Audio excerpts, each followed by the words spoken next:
Right, good morning everybody and welcome.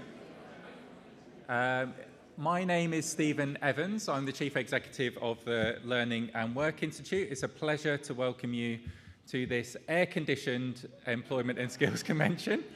I have to say, when we booked this room and this date, I didn't realise one of the major selling points would be that it's air-conditioned and there's no natural light. But genuinely, I'm not leaving here until 9 a.m. tomorrow morning. So if someone could tell the staff, that would be fabulous. But thank you so much for coming and struggling through the heat. It will be air-conditioned all day, fear not. And a few bits of housekeeping first. So there are no planned fire tests. So if the fire alarm goes off, it's a real one, and please follow the green fire exit signs. Please keep your badges on at all times. And he says here, keep your valuables with you as well. You all look very trustworthy to me, but you never know, do you? You never know. Have a look around and just, no, don't know. And please keep your mobile phones on silent. If you are on social media, please use the hashtag, which I believe is, there you go, it's printed up there in very big font. EmpSkills25. So if you're on LinkedIn or Blue Sky or anything like that, do sort of tweet away and use that hashtag. A massive thank you to all of our convention sponsors for their support. So in particular to our lead sponsor Maximus, to the Youth Futures Foundation, to Serco, Clarion Futures, the Edge Foundation, Shaw Trust and People Plus. And all of the lovely exhibitors that you saw out in the hall out there, please do go and give them a visit during one of the break times and during lunch as well. Now, we've got a really great lineup today. Hopefully, you've all had a chance to have a look through the agenda and the conference programme. A couple of little changes to mention. We had originally got a keynote from the Employment Minister, Ali McGovern, but some of you may have noticed in the press that there's one or two things going on in Parliament with benefits reforms and bills and things like that. So she's detained with those things. I think, to be honest, given the slight pickle it's turned into, she probably genuinely would rather be here. But she sent us a short-term message, which I'll play shortly. You should also have an insert in your programme as well with a slight shift. So instead of some of the mayors who, for various personal reasons, have had to, and other work commitments in their areas, have had to drop out, but we've got some excellent combined authority leads to talk about what's going on in their areas and what their plans are. So it's a good chance to hear firsthand about how they're thinking about learning skills, employment and economic development more generally. That, I believe, is all of the shifts in the agenda, unless I've forgotten. No, I haven't forgotten one. There you go. I've read my notes, honestly. So that's kind of today. Lots of chance as well during the course of the day for go and have a coffee or go and have a chat with people. I think one of the big benefits of events like this is we all get a bit of a chance to chat and talk informally and make some connections as well. So hopefully you'll get a chance to do that during the course of the day. And so just before we get on to the rest of our sessions, I thought it might be helpful just to set out a little bit about where we are overall and frame some of the discussions. There you go. That's about as classy as I get with titles. The rest is going to be 90s Britpop references. So don't get your expectations set too high here. That's as highbrow as we get. So first of all, what's going on with employment? Well, is it rising? Is it falling? My unhelpful answer is yes, probably one of those.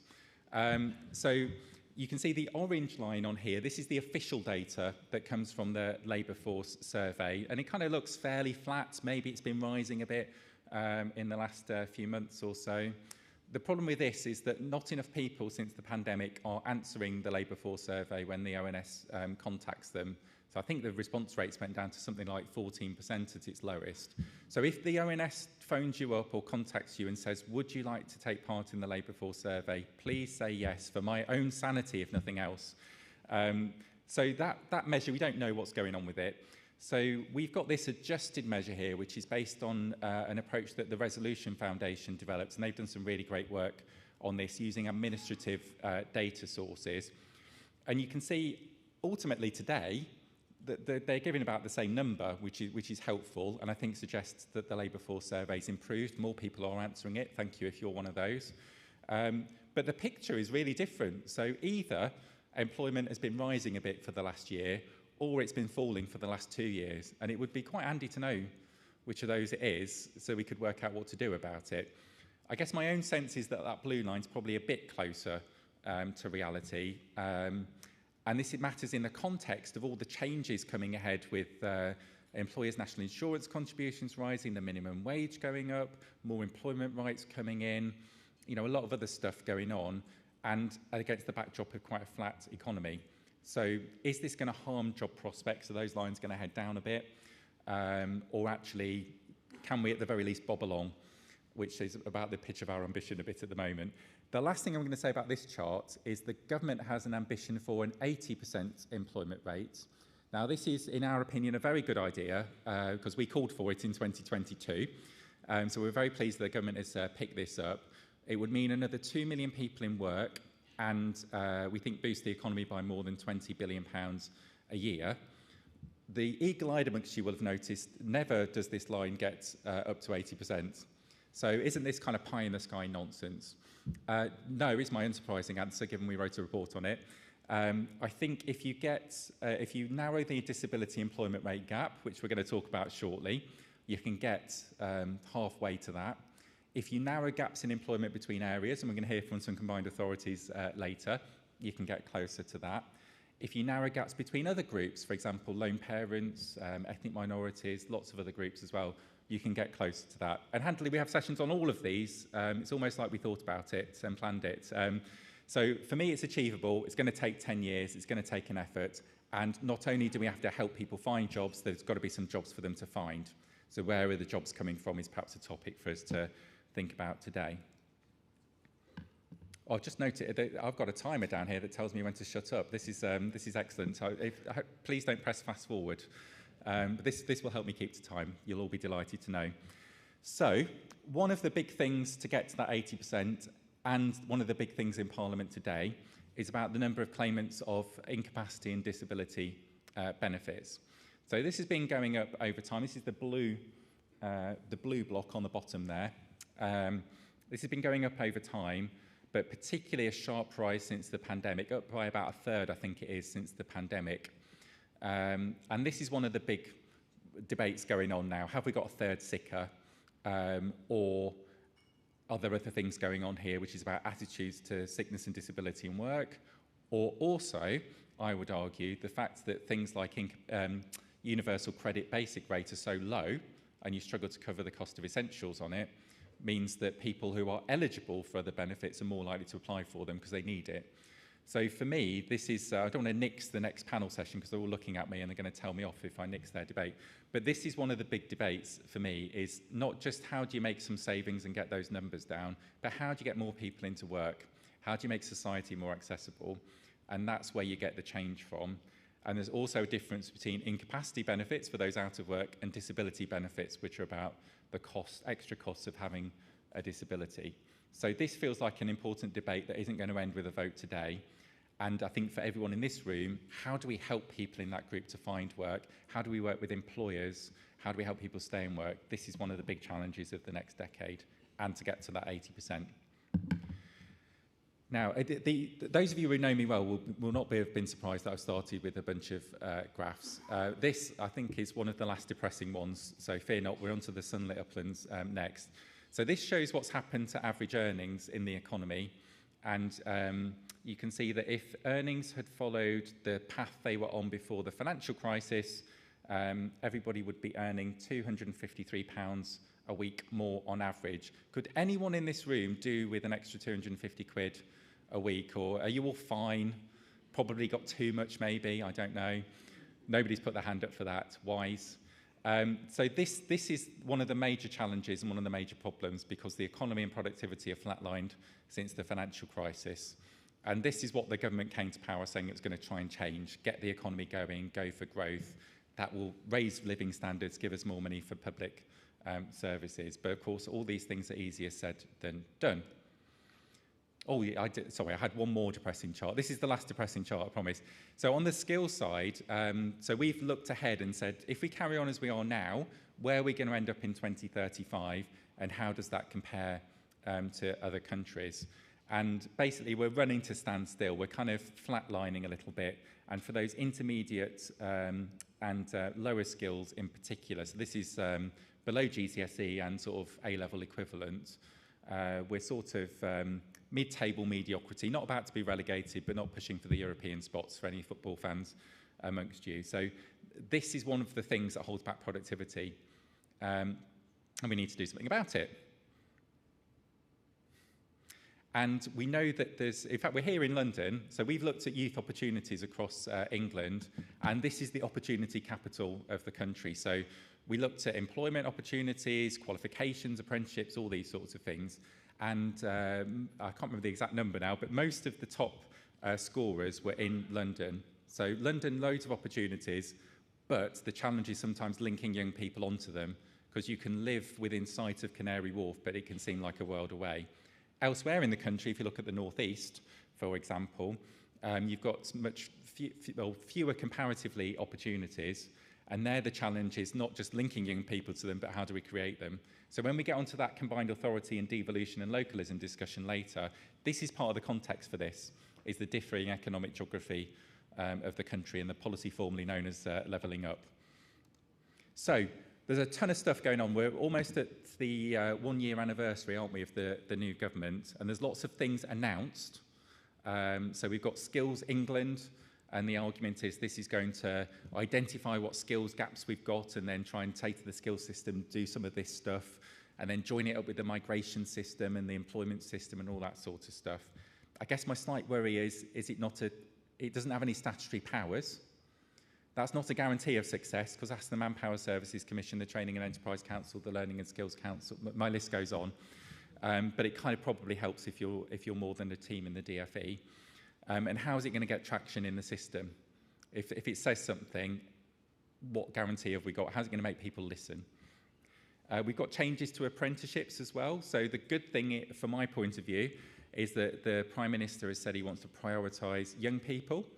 And youth apprenticeships have fallen by a third since 2017. So we need a bit more, and they were quite low to start with, by the way. So we need a bit more of that.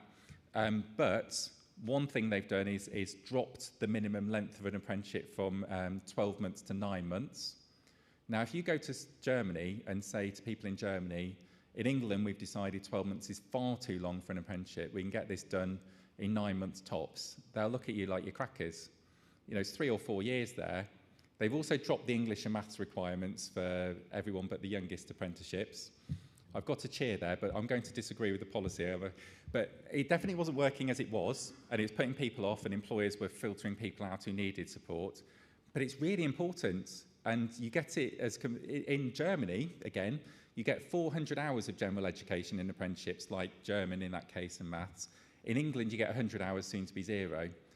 For me, the answer to something that's not working but important is to make the effort and invest the money to make it work, not to give in. So contextualise it, invest in it, put the time about it, make it work properly. But other opinions will indeed be heard next. And then we're going to hear, as I said, about combined authorities and how they're going to use those integrated settlements to try and join stuff up. Industrial strategy, I have to say, so this is not the biggest thing to take away from this, but obviously the design budget in the business department producing the industrial strategy has exceeded the DWP's budget for its two green papers and white papers there. It's a bit sort of sparse, isn't it? No pictures there. But the industrial strategy sets out the sectors the government wants to focus on. Well, actually, are there enough jobs for the people we're working with in there? What skills does that need? The DWP's got its Get Britain Working stuff, so how are we going to get to 80%? And I've already talked about reforming benefits. So there's lots and lots of stuff going on, but where's the money coming from? So the adult skills budget in England is £1 billion lower than it was in 2010. This line, if I had the new spending review on here, would go up by about 60 million, maybe 100 million or something. I think it's unrealistic to expect another £1 billion. You know, if you think the government's going to stump up an extra billion for this when we've got health, we've got defence, we've got disability benefits, and we've got a whole bunch of other stuff, then see me afterwards because I've got a bridge to sell you. So we're not going to close this gap. So one of the challenges is how do we do more with less? How do we make sure the people that need this support get it? And then employers, we're going to talk a lot about employers today, rightly, because employers are the ones who create jobs, recruit people and train people. But we know that employers are spending 26% less on training per employee than they were 20 years ago. Partly that's because the economy's been rubbish since the crash. Partly because there's tons of policy uncertainty. If you don't know what your trading relationship with the EU is going to be day to day, you're not going to invest in lots of skills. But there's also a kind of cultural issue here and making the levy work and lots of other stuff as well. So, lastly, 2 slides. So one about some kind of challenges and opportunities, and then some practical examples. So I think 3 of the big ones, and you'll see these cropping up in the agenda today. So young people, almost 1 million NEETs. Our research shows that 58% of them have never had a paid job. You've got some long-term trends there. You've got disruption of the transition from education to work, and you've got the after effects of the pandemic, I think, and lots of other stuff. So how do we change that? How do we make the government's youth guarantee work and make sure all young people get a job, training place or apprenticeship, given the damage that being NEET does to them and to our economy? Health and disability, talked a bit about this, but my fact to leave you with on it is that 2 in 10 out-of-work disabled people say they want a job, but only 1 in 10 get help to find work each year. There is a large and genuine increase in employment support through the green and the white papers that I mentioned. I make it almost doubling of employment support and the highest level outside of a recession. Make a real difference. We think it will get up to 100,000 or so more people into work. That's different to cutting disability benefits to sort of 3 million people, but it's real investment and it's important, and everyone in this room can help make it a success. And then lastly, we're going to talk this afternoon about there's lots of extra asks of employers with employment rights, minimum wages, employers' NICs, all that sort of stuff. Isn't this going to cost jobs? How do we make sure it doesn't? How do we make sure people get good work and can progress? Can we do all these things together? And then lastly, because today is not just about the policy and those big questions, it's also about what are we all doing? What are some of the practical examples that we can point to? So I've only picked out Cambridge and Peterborough because that's the bit I found first on Google search, to be honest. But you've got lots of youth trailblazers and economic inactivity trailblazers going on to work out now and test how do we join up this support and get better outcomes for young people and adults. Work Advance, this is a program that worked in the US to do employer design training that helps people progress from low pay. We're working on a prototype with Edinburgh College in Edinburgh, unsurprisingly, now. So that's a good example. Get the Nation Learning is our new campaign to do it. It does exactly what it says on the tin. Everything has to be a Ron Seal title these days, the clever marketing people tell me. So this is about trying to get employers and housing associations and community organisations and local government to offer more adult learning opportunities to people and to really spread that opportunity and to showcase the benefits it can have to work, but also to health, to well-being, to social inclusion, and so much more. And last but not least, Jobs Plus. So there's a workshop on this today, but this is a programme to help people in social housing into work. It was proven to work in the US, and I'm really pleased that we managed to get some support from the Department for Work and Pensions and the Youth Futures Foundation to trial that in 10 sites across England, working with 9 housing associations. And I'm really pleased that the DWP have confirmed a second year of funding for us as well. So that will be carrying on until at least March next year, testing those approaches. And we're pleased to be working with those housing associations and with the Institute for Employment Studies and with communities that work as well. So there's loads of little rays of light going on. And I think today is partly about hearing about those rays of light and making those links and joining them up and thinking, what can we learn from that? How can we do more of this? That is more than enough from me. Hopefully that sets the scene a little bit for today and some of the topics we're going to cover. If you could sort all of that out by the end of the day, that would be fabulous. But good luck. But hopefully we'll make some connections, we'll learn some things, we'll see some approaches, and will all be the better for it, as will policy and practice. I mentioned that sadly Ali McGovern can't be with us today because of the votes going on in Parliament, but she has sent us a short message, so we'll just listen to Ali's message now. Hi, it's Alison McGovern. I'm the Member of Parliament for Birkenhead and the Minister for Employment. I'm really sorry I can't be with you today. You'll all know that our objective as a government is to get to that 80% employment rate. And that's why I've been so pleased to work with you all to bring about the changes we need right up and down this country to get Britain working. I'm also pleased that we're continuing with our Jobs Plus pilot, new innovative ways to help whole communities into work. But most of all, I want to thank everybody in this room for being part of our work to give people the chances, the choices and the opportunities they deserve. Thank you, and I look forward to working with you all over the year to come. Fabulous. Thank you to Ali for that. You will be amazed to hear that we're bang on time. The countdown timer really works. I've stuck to it. I'm tempted to find out what happens if it goes to 0, but looking at the faces of our team, I'm not going to do that. So now is not, in fact, a Q&A for the Work and Health programme.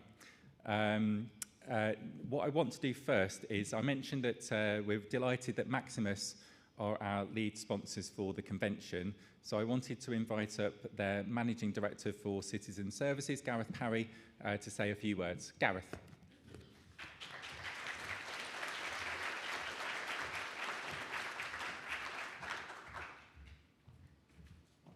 Thanks, Stephen. Good morning, everybody. We're really delighted to be headline sponsor for this year's event. We got involved in last year's Employment and Skills Convention, and I was really impressed by the quality of the debate that took place at the convention. You know, in the room today, we've got fantastic speakers from the public sector, the private sector, the voluntary community sector. Looking at the kind of quality of the data that Stephen shared means that we can have really rich dialogue around where we are with the employment agenda and that journey to 80%. So delighted to be involved today.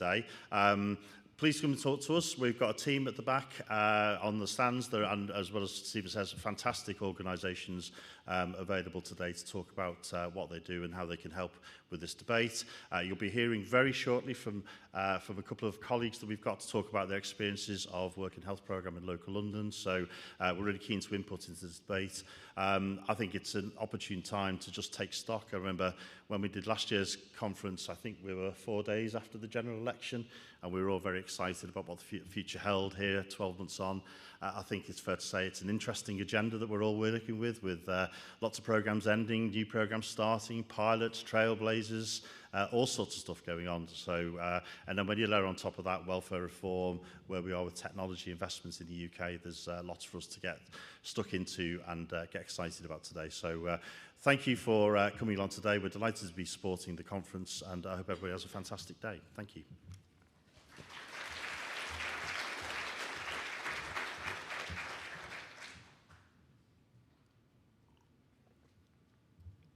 Great. Thank you, Gareth, and thank you again to Maximus for your support for making this convention happen. Without the support of all those sponsors and exhibitors, we can't do things like today. So a big thank you to all of them.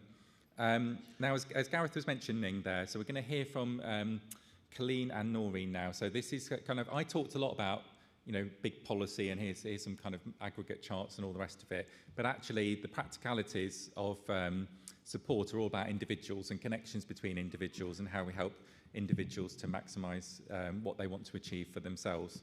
So, Colleen and Noreen, can I ask you to pop up to the stage and join me up here, please?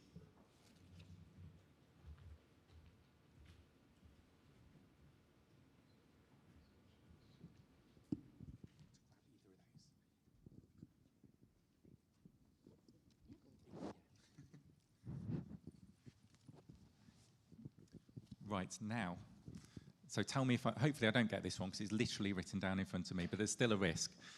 So, Noreen, I know you're a work coach, and Colleen, I know you got help from the Work and Health programme, and you're both going to tell us a little bit about your experiences. So perhaps if we start with Colleen, Can you tell us just a little bit about where you were before you started, before you met Noreen, and what sort of challenges you were facing? Right, so I'm a teacher by trade, teach GCSE English, and June 22, I was made unemployed because there was cuts and things. It took me a while to kind of come out of the teacher mode into a world of nothingness. So I had to get onto Universal Credit, which I really didn't want to do, but needs must. And being with them for a while, they put me on to Maximus. I had gone for quite a few interviews during that time, but I found that what I wanted to do, apart from teaching, I wanted a new career. I wanted to do hospitality. So I embarked on a few courses to do that, and I eventually got on a course for 3 months, and I got a job. Well, it was part of the course. I was doing 3 months in a hotel, which I absolutely adored. I loved it so much. Unfortunately, I wasn't one of the candidates that was chosen to take on one of the roles. It was given to a younger person. So the challenges that I have faced would be an age thing, because I'm going to be 60 this year. And I found that everything that I've gone into has been given to a younger person. No, what's it on them, but it's like, you know, I don't want to be sort of like fodder and just grazing out there and having to take handouts and things like that, because that's not me. I met Noreen through UC, and what a breath of fresh air she is. We come from kind of similar backgrounds, teaching, and so we were able to connect straight away. She could understand me in terms of what I was looking for and the changes that I was looking for, and by that time, my sort of self-esteem and self-worth was plummeting, going to different job interviews and things like that, and only sort of being I thought like I was being passed on, but she gave me the confidence. She built up my self-esteem. With Maximus, they updated my CV, which hadn't been updated for a long, long time, because I've been a teacher for a very long, long time. And just going to Maximus and knowing that I was seeing Noreen was, you know, it wasn't a burden. It was like, I'm going to go see Noreen, let's see what she's got in her bag, kind of thing. And yeah, so she's helped me with my mental health, given me the confidence to say, like, you know, you're not sort of over the hill. You know, you still got some life in you. You know, you've got a lot to offer. So, yeah. And Noreen, I hope you're writing this down, by the way, for whenever your end of year appraisal is, because this is. But it just kind of, you said a couple of interesting things there about not wanting to go to the job centre, not wanting to claim universal credit. Yeah. And it's one of those things where I hear that a lot. I mean, you've paid your taxes, so exactly. it's meant to be there to support you, but a lot of people feel it's not for them. And then also your experience putting in lots of job applications, and then it's kind of not working, or there's kind of age discrimination, or it can, all those things together can be a little bit soul destroying, can't they? And kind of harm your confidence. Most definitely, yeah. Because as I say, the field that I want to go into is hospitality, mainly front of house, and it's funny because like coming here today, seeing the two young chaps at the front, it's like, oh, yeah. But you know what? I have a lot of experience, and it's, you know, and I'm a people's person, and that's how, like, I got on very, very well with Noreen. So I'm not over the hill. I have a lot to offer still. So yeah. Exactly. I don't think you should leave this. It's very apropos. We've had this event here, isn't it? Yeah, absolutely. Yeah. And can you just say a little? You've talked about this a little bit, but what sort of difference has the help that you've had? What sort of difference has it made to you? I think with Noreen, she made me feel like a person and not a number. So No disrespect to the Job Centre and Universal Credit. It's like you go there 5 minutes, there's nothing that they've got for you. What have you been doing? So obviously your contract, you have to be actively seeking work, which I do, but I go to see my job coach and it's like they've got nothing. So I go home despondent and it's like, you know, when I can see Maximus, when I'm going to see, when am I going to go and see Noreen? Because she put me through quite a few job interviews, but as I say, the age thing. So yeah. Yeah, so you needed someone who had a bit more time and could then treat you as a person. Empathy. Yeah. Empathy, not apathy. Yeah, we don't want apathy. No, empathy. And that was there to help work with you as opposed to check up on what you've been doing. Absolutely. Yeah, and I could get hold of Noreen if I needed to. She also helped me with financial, like travelling and things like that. So that was a godsend. I can't lie.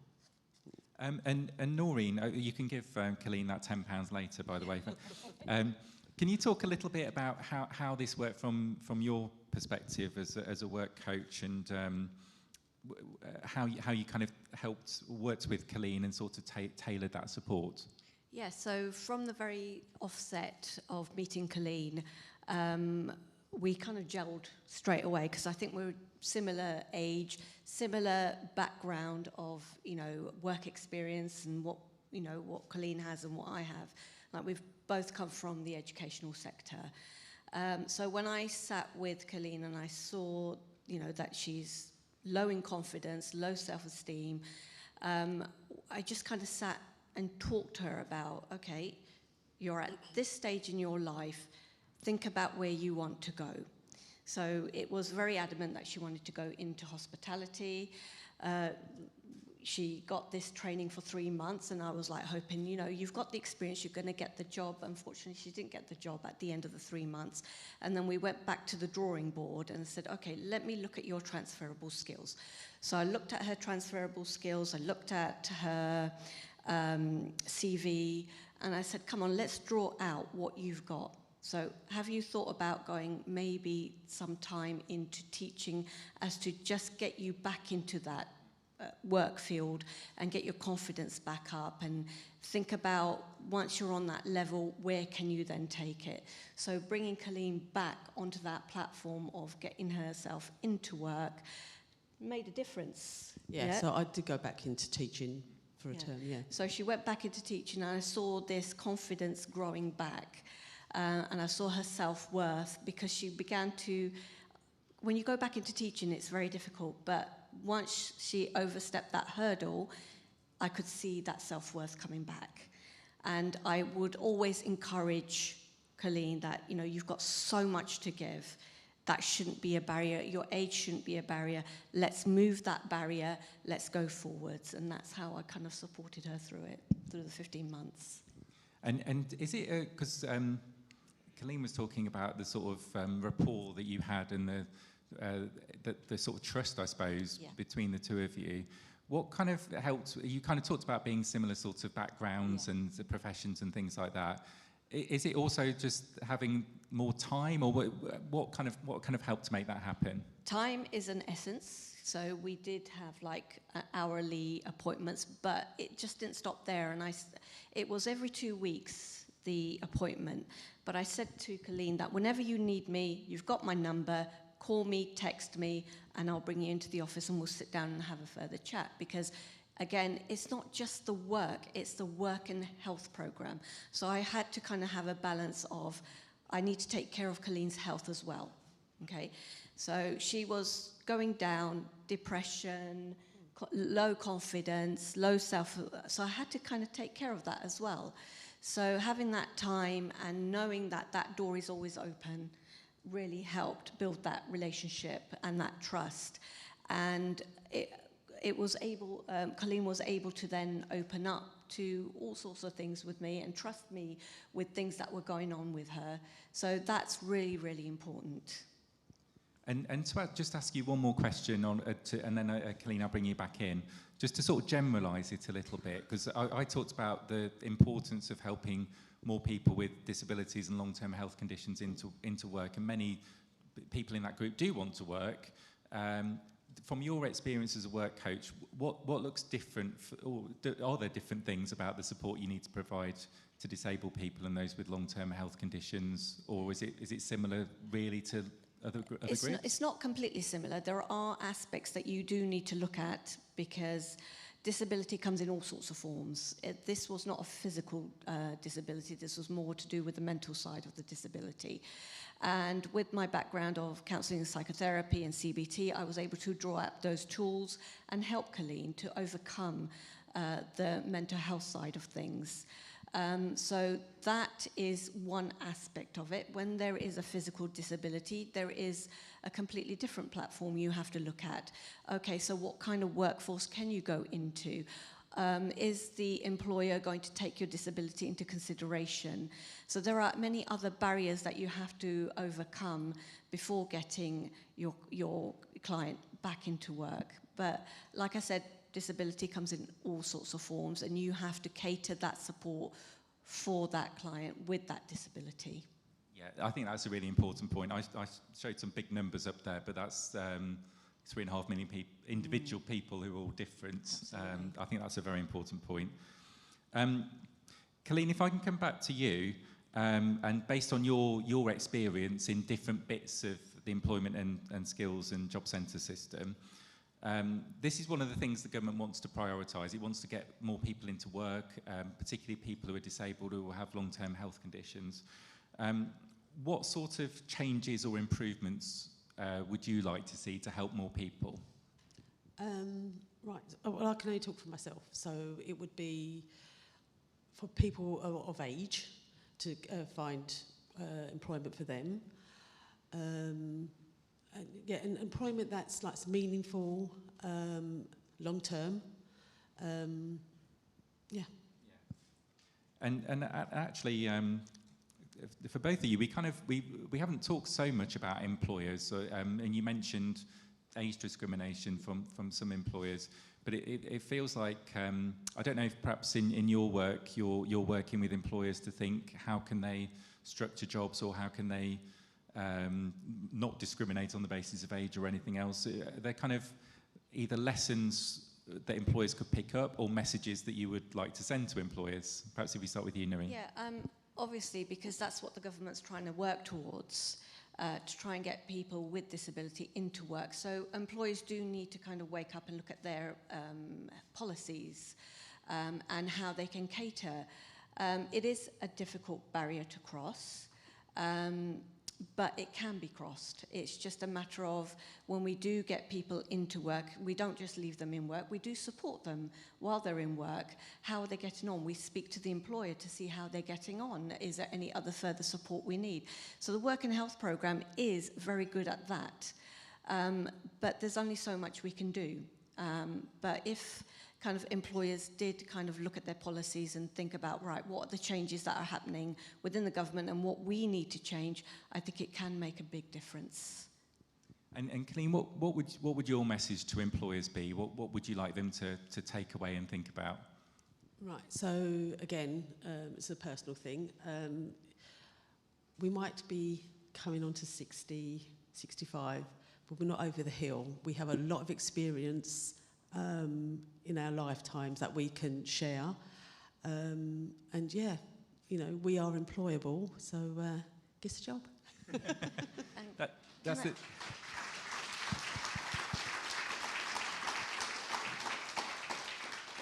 And that is something I would like to add. I think because we do work with the Work and Health Programme, does have this cohort of people that are, you know, in the mid-50s, going into their 60s, and they're also retiring, but they don't want to retire. They want to work because they got the ability to do that.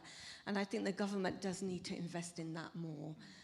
And that would make a great difference to a lot of people's lives if there was more out there for the older generation, mature generation. I'm going to say mature generation, not the older. Quite right, too. Now, you've got a ton of transferable skills, and we need employers to recognise that. Colleen, last question to you. What's next for you? What's your ambitions? What are you hoping for next? So I'm still searching. Yeah. I'm still searching. So hospitality, as I said, is what I'm looking for, but I am open to suggestions. Yeah, I'd say go and harangue the manager here before you, but don't say I said that, because otherwise they'll charge us more. Can I thank you both so much for sharing your experiences? It's really helpful, I think, for me and for everybody in the room to hear about, and also congratulate you both on both the brilliant support you obviously provide to Colleen, but also a lot of other people as well, and also to you on the steps that you've taken, the work that you've done, and those ambitions that you have. It's absolutely fantastic, and I've no doubts that you will get that job in the hospitality sector very, very soon. So thank you both so much, and can we please say thank you to Noreen and to Colleen. Thank you. Thank you both so much. Good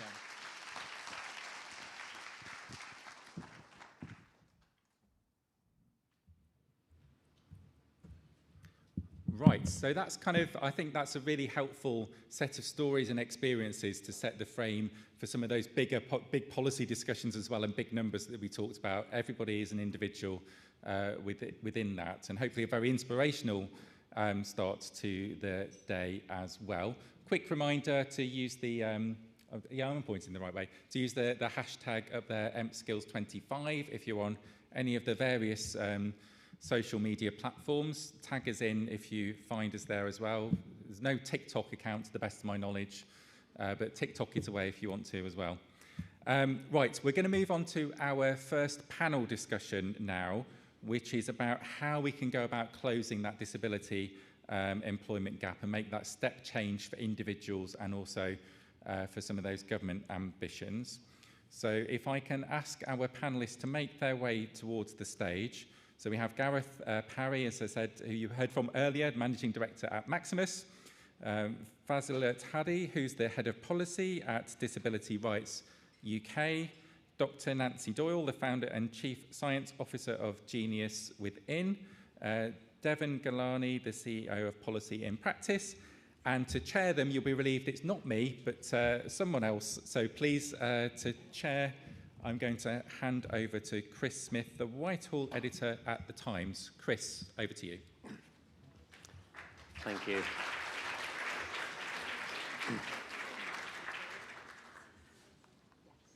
Thank you. And it is, in some ways, a good day to be talking about closing the disability employment gap. I mean, I've been writing about this issue for a few years. I mean, since it became clear in the pandemic that something weird was going on with the labour market, and particularly with disability. And I think when I first started writing about it, I spent a lot of time in Westminster, and it was sort of seen then by the people who make the big decisions in government as something quite nice, a sort of extra nice to have thing that, you know, everyone would make warm words about, but no one would really put at the top of the agenda.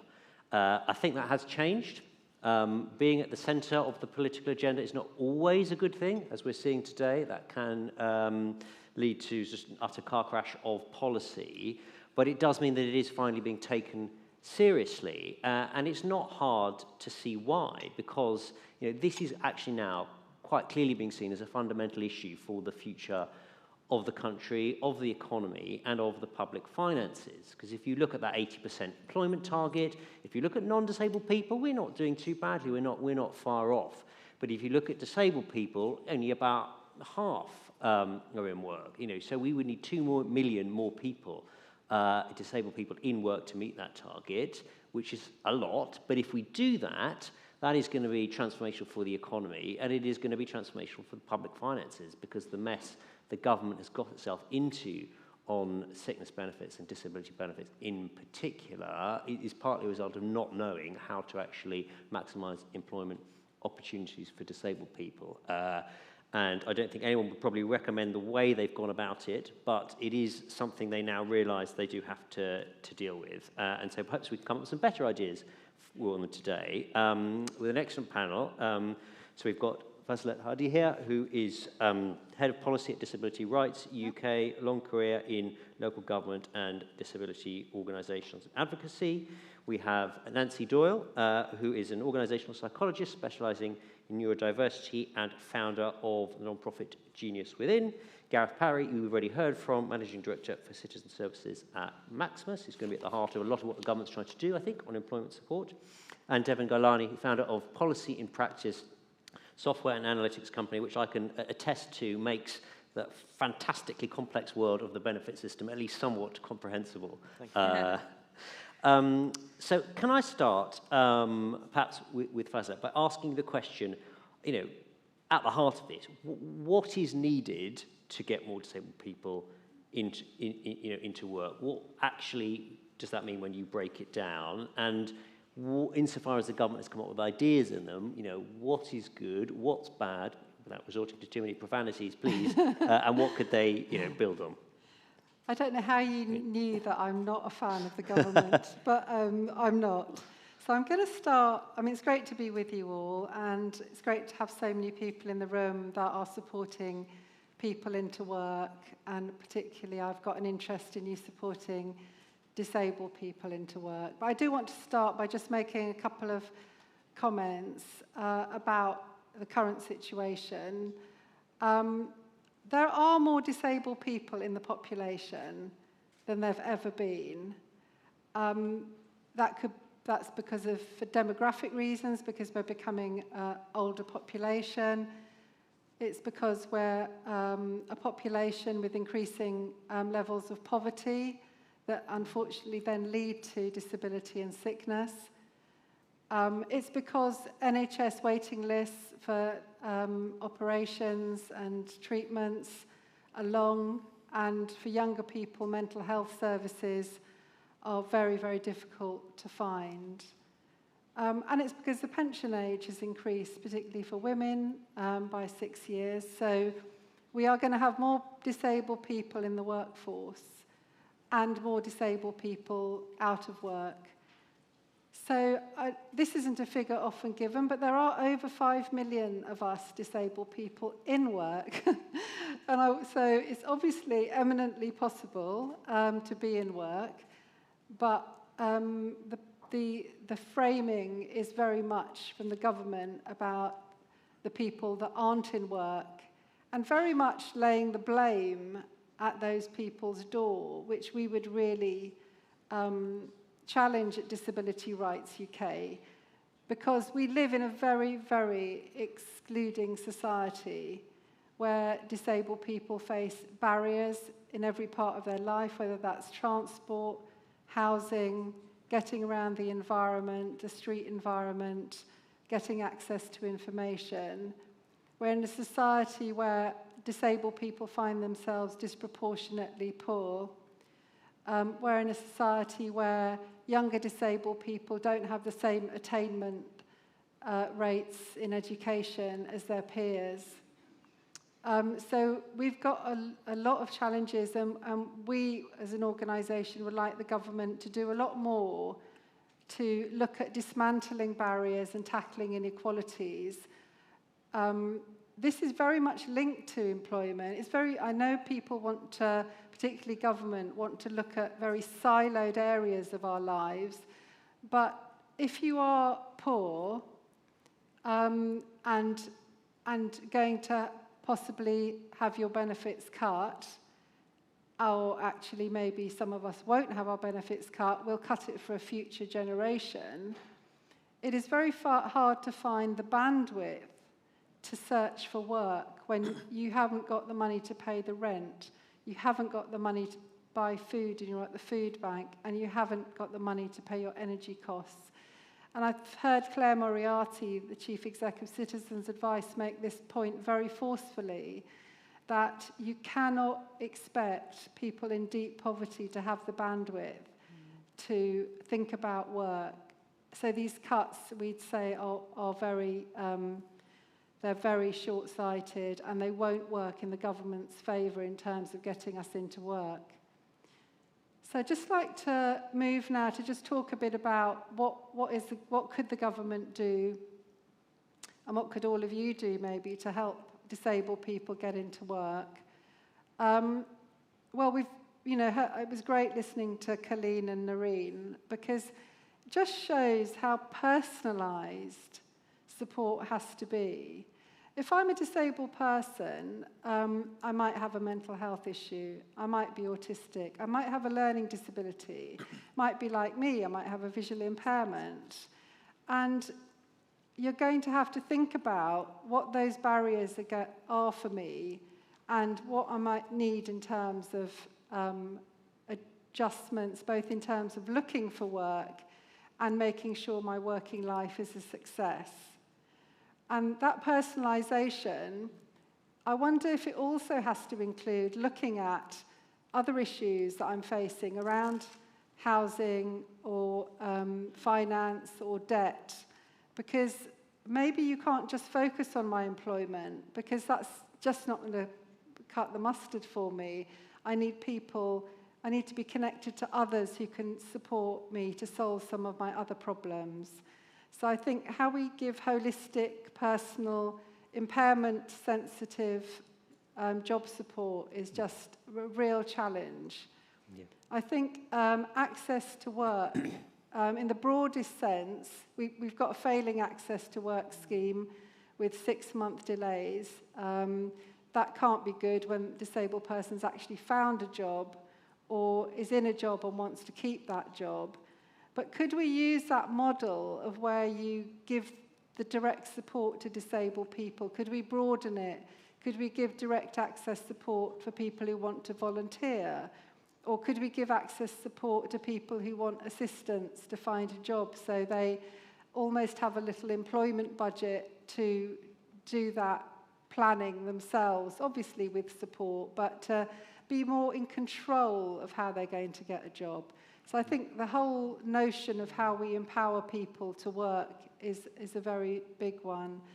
And then the other thing I think the government particularly could think about is how they involve disabled people. And that could be government at the top level, who really haven't involved disabled people either in the benefit reforms or in the Get Britain Working white paper. They've not really talked to us about the programmes, they've not talked to us about the Sir Charlie Mayfield review and his terms of reference. They say they're going to create a disabled people panel to advise, they haven't done that.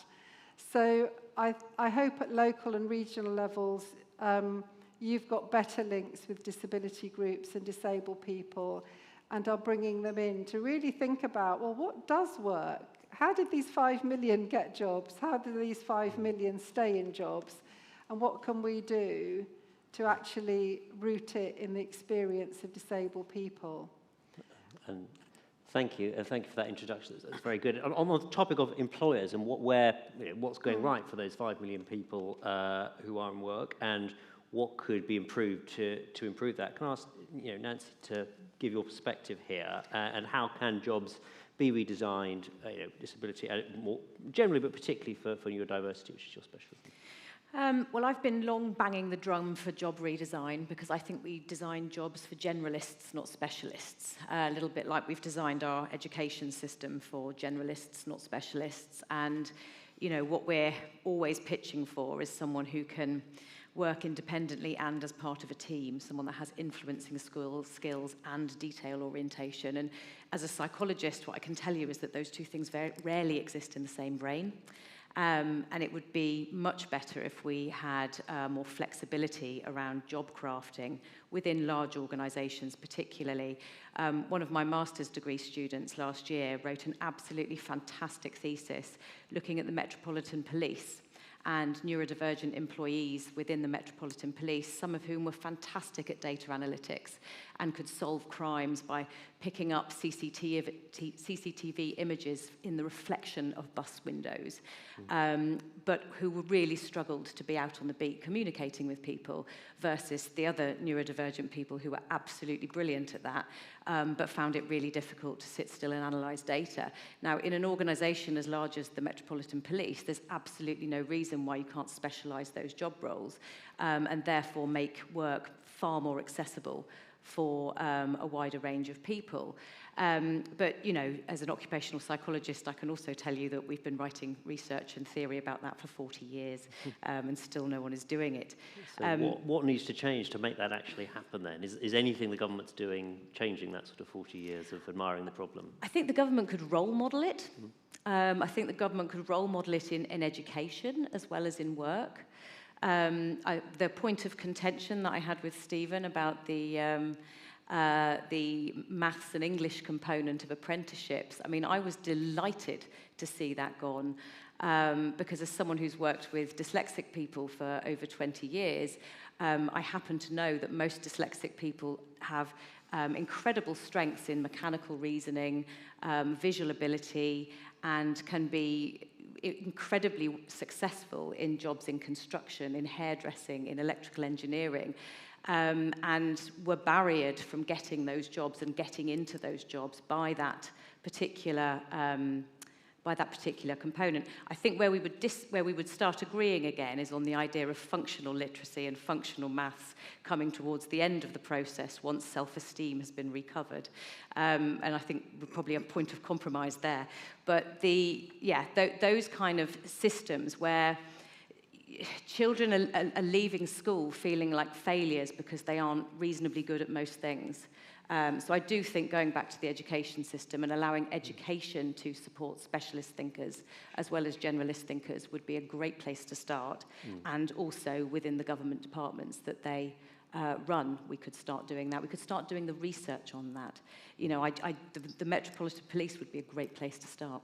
Yeah, that's great, sort of very specific, tangible. What's your recommendation? We'll see if they take it up. And Gareth, you obviously, the government talks a lot about its £1 billion increase in employment support. I mean, it went up by another £300 million yesterday in a slightly haphazard way. So how can we make sure this money is spent well, gets to the right people, and achieves the results they want it to? And perhaps just as importantly, as someone who works with national, regional, and local government, who is best placed to actually spend this money? It's a really great question. It's a big challenge, isn't it? Because it's all very well making the money available, but if that money doesn't get to the right support for the right people, then it's not the correct investment in people, in what we need to do. And I'd just come back to something I said earlier. I do think the mindset of the system needs to change. And what we have to see is unemployed people per se, but unemployed people with health conditions and long-term health conditions and disabilities. We need to see that population of people as a resource to be invested in, to be encouraged, to be developed, as opposed to a resource that needs to be managed and with consequences and that sort of stuff. Now, there's balance, I guess, in all systems, but I think we do need to change the mindset. So I think if we're going to develop the right kind of support, now bearing in mind, you know, the scale we're talking about. I think Stephen talks about needing to get 2 million people into work if we're going to hit the kind of targets we're talking about. So this isn't something that can be done on a small scale, but to achieve the kind of the balanced result we need to invest at different levels. One of my big anxieties at the moment when we're talking about getting more disabled people into work is I see a loss of expertise from the sector because we've seen programs end that haven't been replenished or replaced. We've seen people leave the sector. So we've heard this morning from Noreen, you know, working the Work in Health programme. Well, that programme is finishing and not been replaced. Connect to Work hasn't got up and running quickly enough. And actually, a programme that's come from being born out of specialist disability expertise is now becoming a generic mainstream employment support programme. So I worry about where is the capability and expertise to do the types of work that Nancy's talking about, who can really understand to work with people with more complex disabilities, support them into work. There are then volume-based and more mainstream programs for people with more moderate, mild to moderate health conditions that need to be supported. That, again, still requires a knowledge and understanding and expertise that you can't go on a training course to be able to do. You develop those skills through experience, but we're losing a lot of that experience. So, you know, we need to make sure that we don't have a system that has these peaks and troughs where we continually, every 3 or 4 years on a cycle, we lose people with great talent and skill from the sector. So I think that the challenge is so big that it needs national, regional and local alignment to work together. And I do have a slight fear that those echelons of provision at the moment are in competition with each other, and there's tension about where the money goes and how the money's spent, as opposed to having a unified strategy on what to do. And that's where there could be a lot of wastage in the system. And so I do think there is, you know, a balance to be achieved.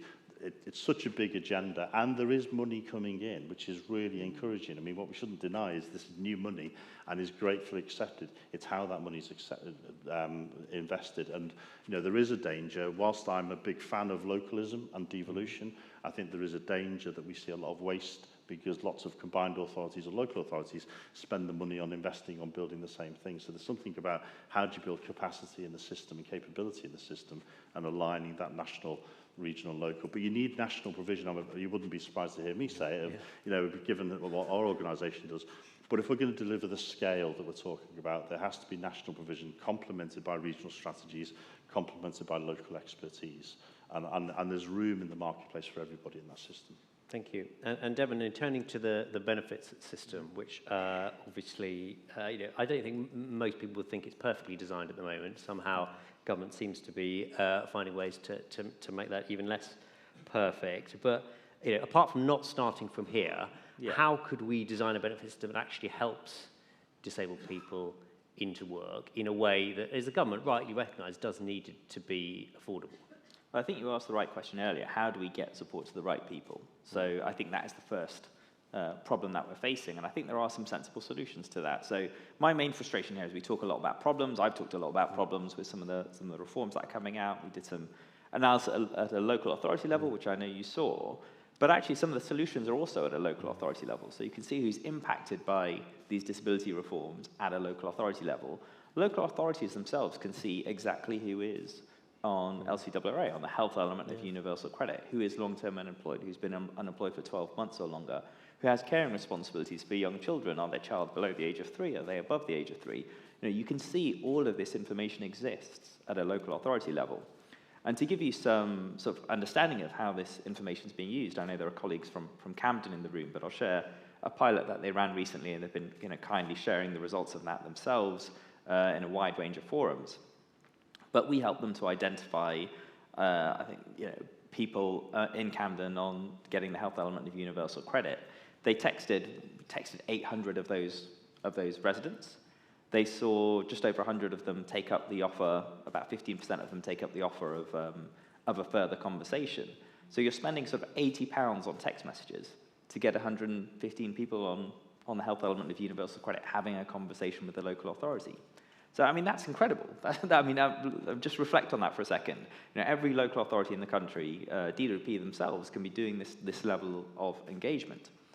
Subsequently, what they saw was, you know, 2/3 of those took up the offer of a further conversation, and subsequent referrals were 1 in 10 were interested in employment support, but actually 1 in 2 were interested in financial advice and support, and that's the kind of area where policy and practice has been active for some time. So helping people, as Fazlet was saying, if you help people get onto a stable financial footing, that's the first thing they're concerned about. You know, how are we going to pay our rent before you have that employment support conversation? So I do think there are solutions out there, and I think there are a whole range of other, you know, if I can just run through a few other quick wins. My main frustration here is, you know, I think some of these solutions have been out there for a while, and you know, there are better reforms that you can put in place. So if you think about the flow into sort of long-term disability, you know, actually kind of having that the assessment for personal independence payment and for the work capabilities, it's never been what it was intended to be. It's always become a tick box exercise, you know. Why don't we have, you know, Nancy's organised, you know, why don't we offer that conversation with people in Nancy's team to get that sort of behavioural, psychosocial, you know, what are the problems, what are the challenges you're facing, a much more supportive conversation as part of that assessment. So you're being assessed for maybe you need disability support, but actually what help do you need to be able to do the things you need to do to reach your full potential? So that's on the route in.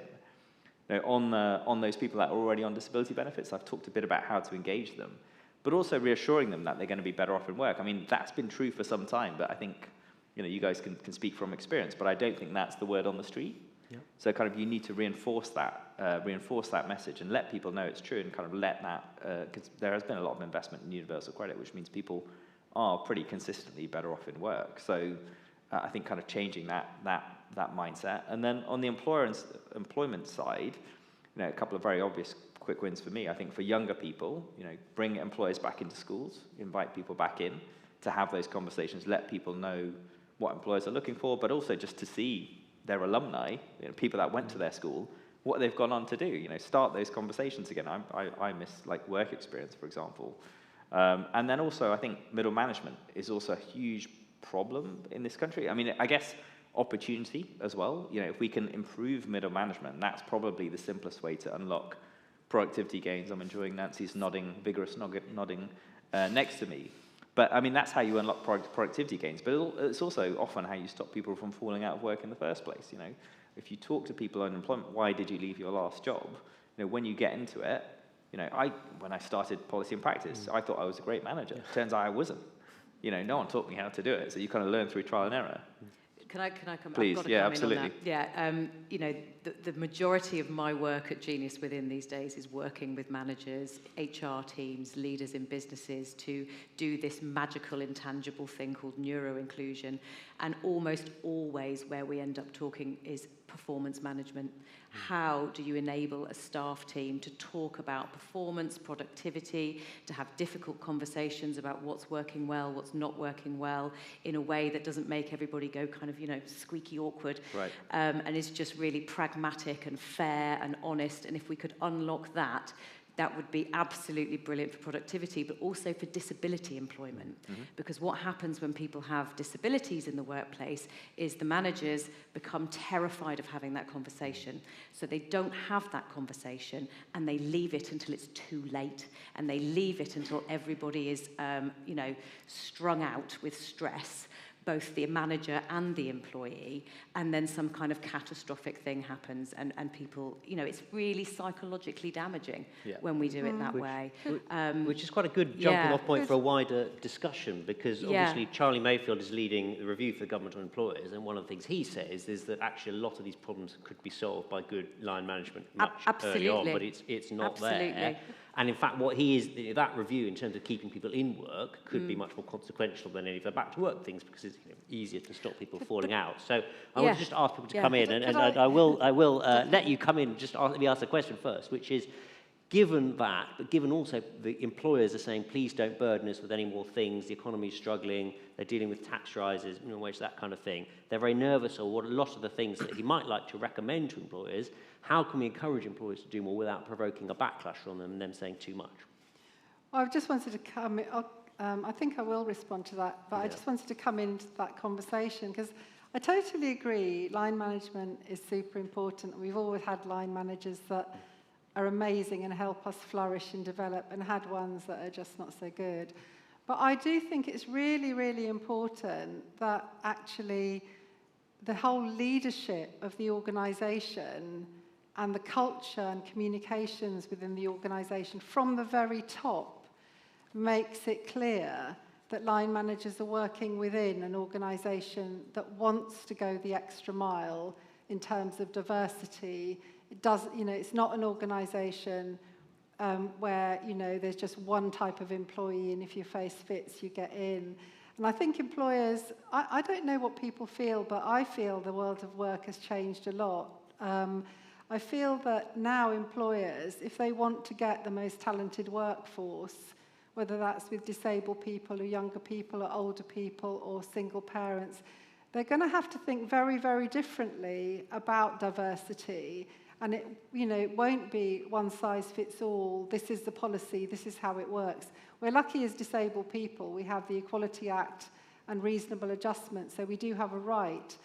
But I think we need to move to a place where employees are all seen and their personal needs and the employer's needs are balanced. Because unless we get to that place, there were so many disabled people in the workforce that aren't even out as disabled because of mistrust about how they'll be treated. So we need to see that flexibility. I don't think it's so much about rules. I don't know how the government and Sir Charlie Mayfield manage that. I mean, maybe it's through a cleverer disability confidence scheme, or maybe it's through other means. But I really feel that lack of inclusion from the top then affects how people behave lower down the line of management chain. Well, look, I mean, Chris, come in that, and then we'll take some questions. I think there's a real challenge, isn't there, around the labour market, because, you know, employers come in all different shapes and sizes, and I think we've got to be slightly careful that you know, with things like the Mayfield Review, it must be balanced to represent the reality of the total labour market.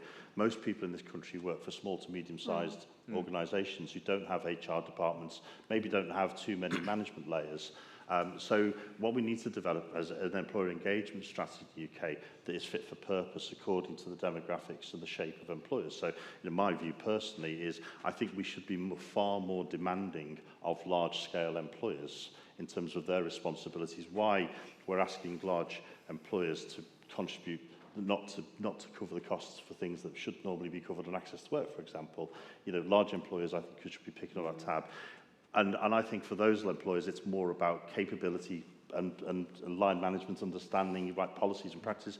Small businesses don't have the capacity to do all of that stuff. They want short, sharp interventions that work, that solve problems, they're very practical. And so I think there needs to be a balance in all of this. That it's not a one-size-fits-all. In the same way we talk about disabled people are not a homogenous population, employers are not a homogenous population either.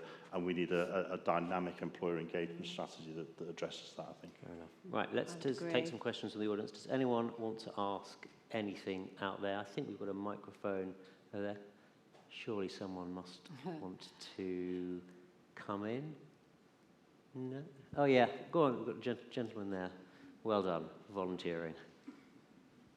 Hi, I'm Nick Pearson from Sheffield Occupational Health Advisor Service. We provide occupational health support to people to keep them in work. One of the things I'm interested, a couple of things, is about, one of the things we see is about when we are giving advice to people about why they've come to see an advisor, is because they've made a request for reasonable adjustments, and those reasonable adjustments have been accepted, but they've not actually been implemented. And I'm just wondering whether we should do something slightly different about that, which is actually have a look at whether reasonable adjustments, once they've been agreed, should be mandatory rather than advisory. And I just wonder what the panel think about that. Yeah, do you want to come in? I mean, they kind of are mandatory. It's the law. So if you look at employment case law and who's winning and losing tribunals, the pattern is very consistent. It's employees wanting adjustments that aren't actually reasonable and managers not providing adjustments that are reasonable. But, you know, if you've got something that's been cleared by occupational health, I don't think that's going to lose an employment tribunal. But I think that the whole conversation about reasonable adjustments, certainly in my area of practice, which is hidden disability and neurodivergence specifically, it's become very adversarial, and I don't think that being clearer about the mandatory nature of them is going to help that. I think we need to reframe the discussion around reasonable adjustments entirely and make it more aligned to optimizing performance. So if you were a manager and I was having a discussion with you about a reasonable adjustment and I said, you know, I've got dyslexia, it makes it really difficult for me to concentrate when I'm reading and writing, it's really hard, what I really need is some noise cancelling headphones so that I can concentrate, and, you know, it'd be really great if you could do this, and actually it's my legal right and you've got to do it. That's one conversation. And then the other conversation is, when I wear noise cancelling headphones, I can get through my emails twice as quickly. It'd be really great if I had those. And, you know, the narratives around it are just becoming like a fight for scarce resources. And my research has shown that the most popular reasonable adjustments are free or ordered from a stationary order, you know, for the sake of some £90 noise-cancelling headphones. It is ridiculous how much bartering has to go on to get this sorted. You know, we're sometimes spending thousands of pounds on psychological assessments or occupational health referrals to give people permission to work from home on a Friday. Just give people permission to work from home on a Friday.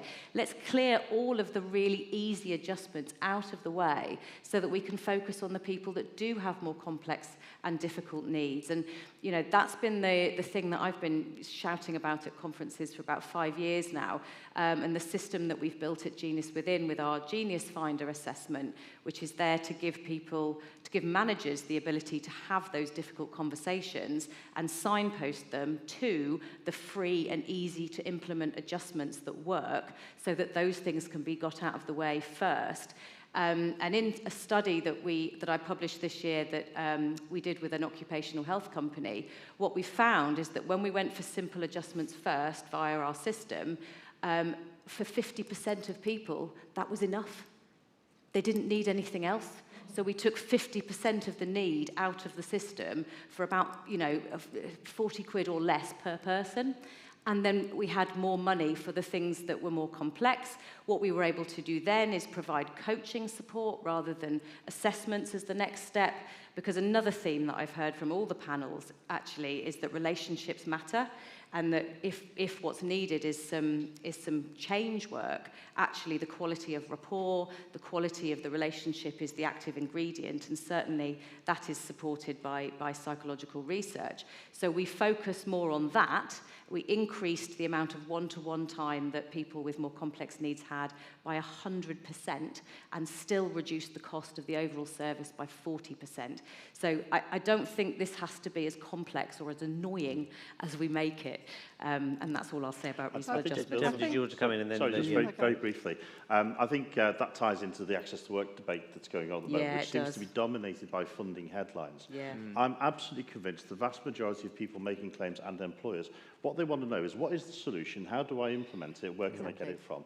And actually, the debate about who's going to pay for it is almost the last piece of the conversation. And we just need to cut through all of that, right through it, because the vast majority of access to work claims are from people already in employment. They can't wait 6-9 months for that solution to be there. But employers and the people, they just want to know what is the solution. And a lot of the time, they will find out that, if they don't want to wait for 6-9 months for the funding, often they'll find a different solution to the funding issue. But what they really want to know is the expertise that says this is the adjustment that's required and this is where you get it from. I'm not sure I agree with that. I don't think employers are making the reasonable adjustments, even though I take the point that a lot of them are free. A lot of them are about flexibility and doing things differently, and they're not about a lot of cost. But the fact is the Equality Act forces disabled people into an adversarial position, because often the only way we can get our rights met under the Act to reasonable adjustments is by being adversarial. The Act does have some provisions, like the anticipatory duty, where the employer should be thinking about what disabled people of the future in their workforce need. And obviously for the public sector, they've got the public sector equality duty. But actually, those are just so wishy-washy. And there are calls now for reasonable adjustments to have a time limit, a process that is set down in statute, so that employees actually get told, well, can I have this adjustment? Can I have it? Can I be told in 4 weeks whether I've got it or not? Can I be told whether I've got another adjustment because the employer doesn't like this one? Because what's happening is people are putting a reasonable adjustment requests in and basically not getting anything out of the pipeline. So I think there is a real issue, and I think the government could try and sort this with maybe tightening up the Equality Act.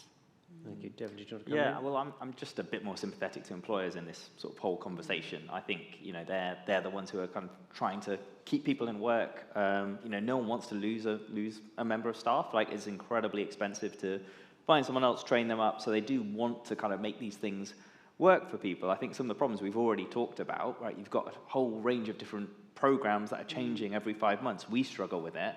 How do you expect a small employer? I know about this stuff because I happen to run a company that focuses on this, but if I think about my friend running like a sports kit business back in Loughborough, how's he going to sort of engage with these programs? It's not a reasonable expectation, really. So I do think kind of, I think you sort of nailed it, how both of those conversations that you described the employee, both of them I thought were fine, actually. It's more like, okay, these are things that I need to be able to do my job better, or these are things that I think are reasonable. Can you help me? It's a one-off cost, sub £200. Can you afford that? I think the problems employers have with things like this is, what does this mean for other employees? Am I being fair? All of these kinds of sort of softer edged things that I think, again, if we can help employers to feel freer, more secure, more able to have these, the one thing I've learned as a manager is have those conversations early. For me as an employer, but actually I'd put that on the employee as well. I'd say, like, actually, you guys raise what you want to do. Let's try and make this work for each other. And I think kind of the adversarial point comes from a real fear of kind of how you're going to be seen, or kind of what might happen subsequently. I do think kind of making mediation or kind of, you know, not going down, sort of not being scared of the tribunal route quite so much. You know, that is the thing that sort of almost causes more of a problem, I would say, because the number of times, you know, I've had to do that once or twice as an employer, and I shouldn't, you know, I didn't want, no one wants to. I agree. It's unnecessary. It actually makes the whole parting ways much worse. And I think, you know, there are, obviously I have a biased sample in the employers that I work with, but very few of them are trying to restrict adjustments. What they are worried about what's perceived as fair, particularly when people have hidden disabilities that aren't disclosed to their colleagues. It can look like an unjust system.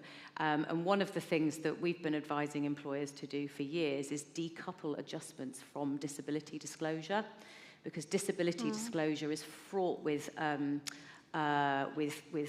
stigma. Right. That stigma is compounded by intersecting identities where people who already have an identity that they might consider stigmatizing are unwilling to add on top of that. So the adjustments go to the people already who are confident enough to put their hand up and ask for help.